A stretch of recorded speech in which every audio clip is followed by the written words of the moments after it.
Welcome to Love the Way You Live with Charlie Lewis, where we connect you with people who share the secrets of living a fabulous and purposeful and fulfilling life. Today, joining us is the one and only travel enthusiast, Miss Shea Peters in the house. Way, welcome. Thank you, Good Charlie. having you here, darling. Thank you. I'm so glad you're joining us. I'm glad to be here. Yeah, here and on the podcast world and everybody out there in the video world to see you and see what's happening out there, you know. Okay. So Shea, everybody, is originally from Memphis? Yes. Tennessee? Tennessee girl. Went to TSU? Yes, I did. All right, HBCUs, Yes. all in the house. You know how I love HBCUs. HBCUs. All day, yes. Currently living in Brooklyn. Yes. And how long have you been in Brooklyn? Wow. You're going to age me. Yeah. Since 1997. Wow. Yeah. Long as me. Yeah. Well, almost as long. I was in 1996 when I came to New York. 1997. 1997. Yep. Wow. So 21 years. Loving every minute of it. 21.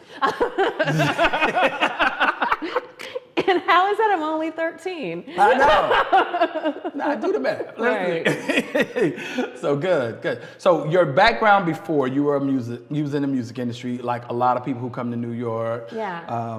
Well, when I first came to New York, I moved here with no place to live, okay, no job, and $1,000. Oh wow. And I moved in with a friend whose father was a principal. Okay. And my degree from TSU is biology. Okay. And I was going to school at LIU for medical microbiology. So I became a teacher. Oh, okay. Right. That was my first Easiest job. thing to do, First get a job. you know, I needed money to get myself together. You know, I didn't know where I was going to live. Okay.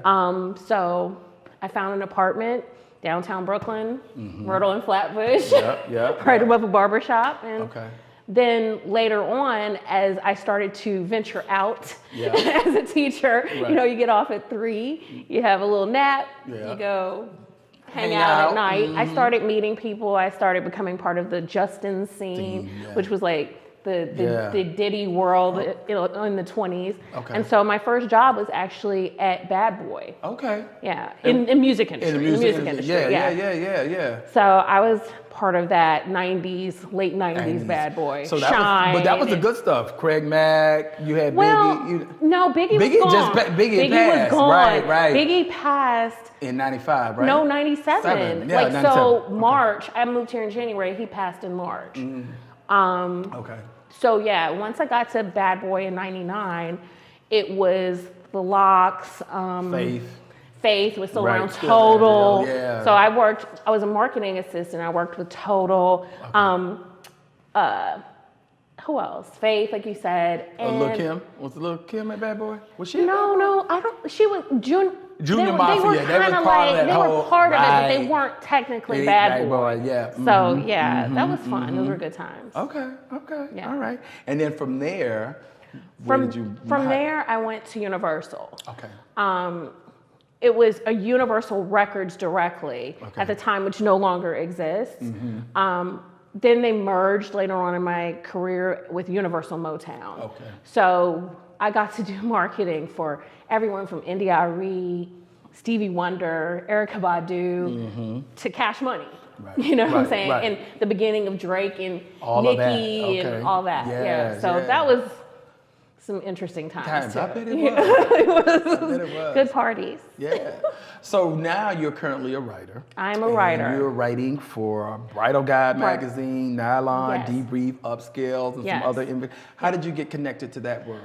Well, when I was Did you do any writing at in the music industry? Yeah, I did, because not only did I do marketing, I did advertising. And so I also wrote copy for the ads. So, for example, you know, whatever you heard in Lil Wayne's radio commercial, I wrote that. You know, it seems insignificant, but it's a big deal. Right. So I met with a lot of... Are you getting paid on that?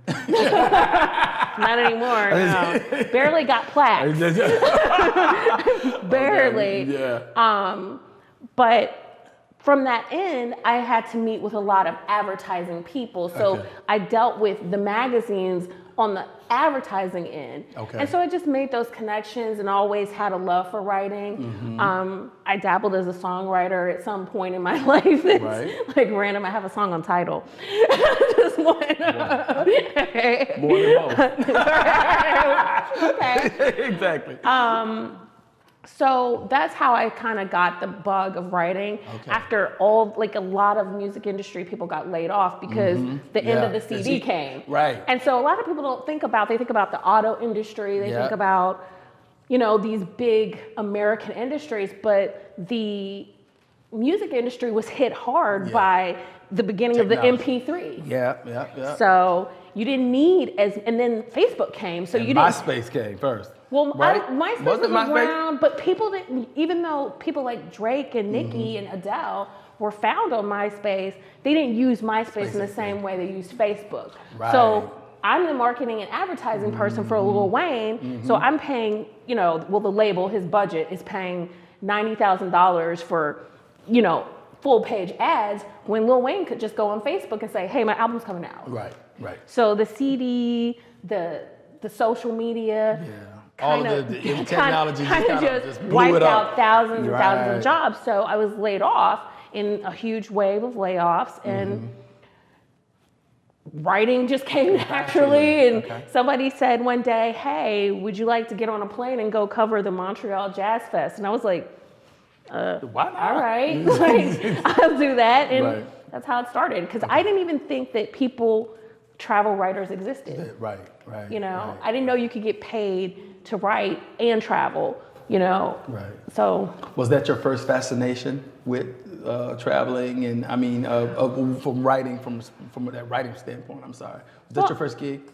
Well, actually, I started writing in fashion first. I know there's like, I had like a million, but it started like that with fashion, and I would go to fashion weeks and, you know, presentations for like Ralph Lauren, etc.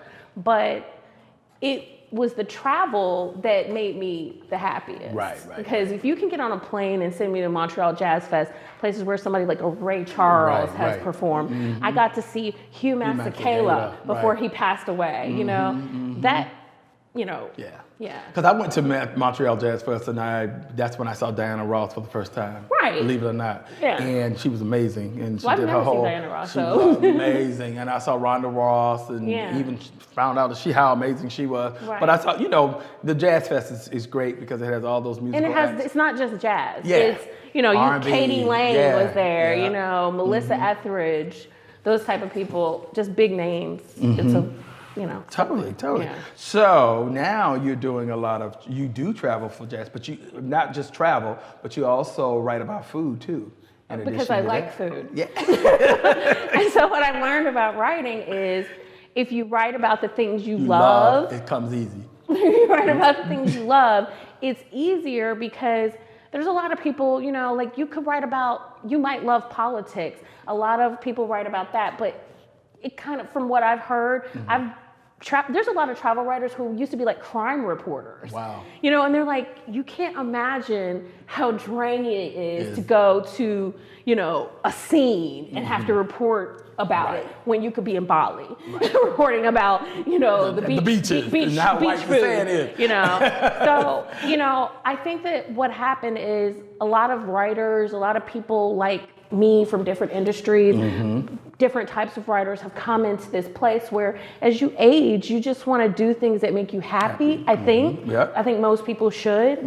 And, you know, it's sometimes, you know, of course we all want to make money. You know what I'm saying? We live in New York City, but writing's not the most lucrative, you know, if you're trying to be a multimillionaire, you know. You got to write. You get in real estate. You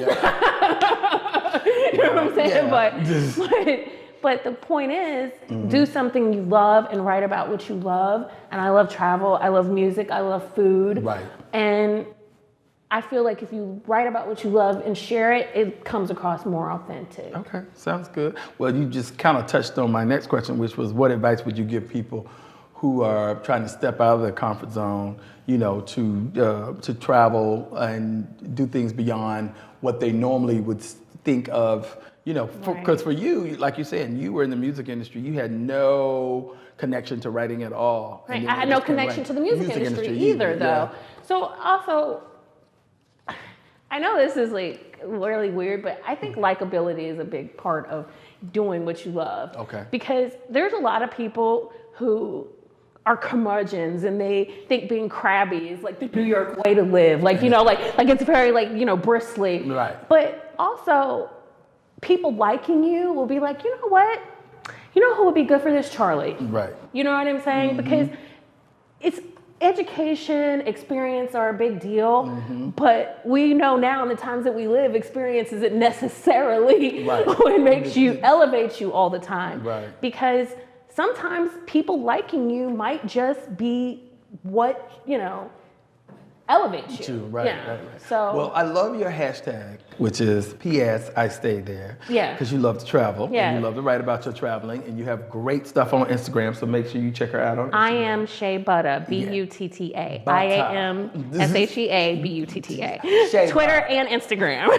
She was Shea Butta before Shea Butta was Shea. I was like, I'm the original Shea Butta on Twitter and Instagram. I love it. I love it. So what are your top three tips for traveling?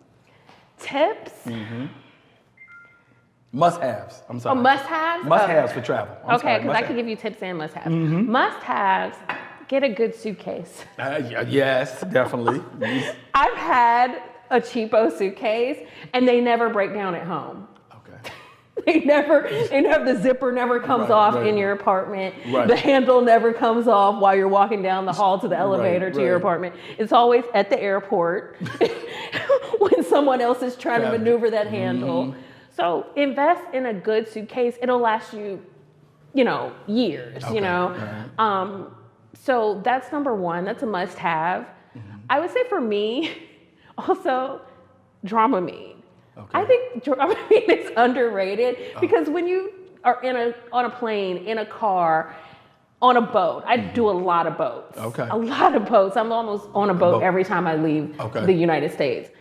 And that little motion sickness will ruin your day.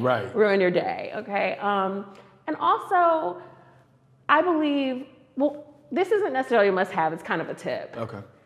Stay in a good hotel. I think that a lot of people go on budget sites, and it's nothing wrong with budget sites, but you know, I don't want to stay 30 minutes out in Paris when I'm trying to go to the Louvre. You know, because those cabs add up. And you know, sometimes people, you know, my husband taught me this thing called price versus cost.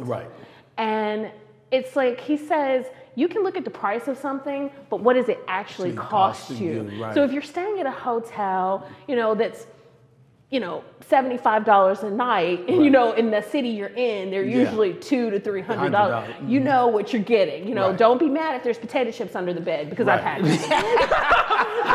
I've had that. Okay, I'm like, wow, there's like a whole bag of chips under the bed, and you know, you don't travel. I mean, the amount that I travel, I just feel like having a good bed and a window that can open, let some fresh air in, a nice bath or shower.